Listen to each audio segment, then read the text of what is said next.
So I decided to close my savings account with Bank of America in 2019. It's been 4 years, and at this point, I decided to share some of the things that I've learned along the way and if it's really worked out for me. And maybe I've decided to go back and open the account, but I just want to share that with you if you think that is something you're thinking of doing as well. Now, one of the reasons why you would want to close a savings account is probably due to the fact that you realize that you're leaving a lot of money on the table. And that was one of the reasons that I decided to close mine. But this was back in 2019, interest was quite low. And mind you, these banks, the big banks, they generally would pay 0.01% APY on whatever you have on your savings account. And this is honestly has been the standard for them for a long time, and it's almost still the same till now. Even though inflation is high, interest rate is high, they don't care. And that's why you need to always watch out to make sure that your money is in places that will generate the greatest returns for you. Back in 2019, I realized that this money was sitting in this savings account and I wasn't getting much in return for it. And I decided, you know what? In order for me to be able to get the best use and best returns, let me open a high yield savings account, which I already had one, but I just didn't have the guts, let me put it that way, to close the account and move the money into that high yield savings account, even to add some money into the high yield savings account.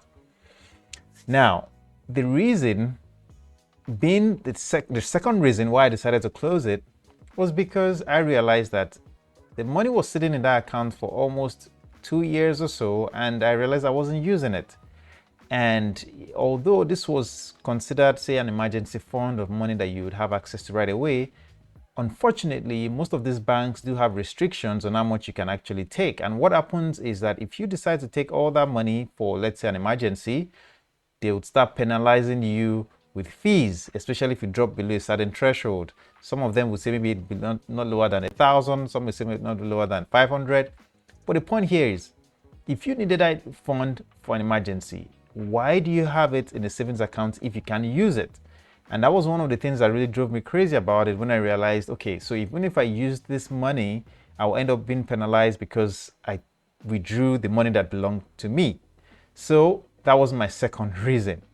Now, after I decided to move the money into a high yield savings account, I realized that things has really worked out really well for me. One of the concerns that I had at the time was that there are times when you needed money for immediate use in your checking account, and you can easily move money from your savings into the checking. So since it's one bank, it's with one bank.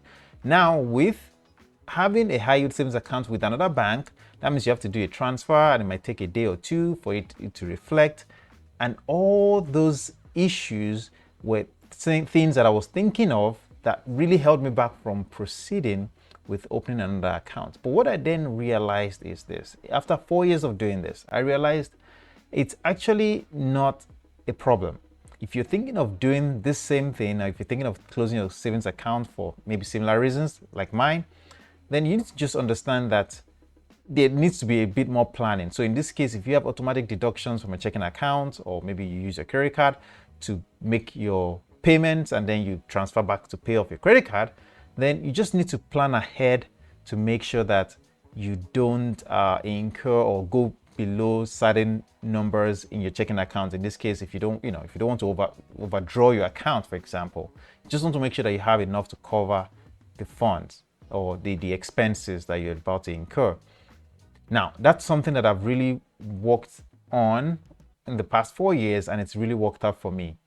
The other thing also to consider is when you have your money in a high yield savings account, you are able to almost keep up with inflation, even though sometimes it doesn't, depend on the type of high yield savings account you open.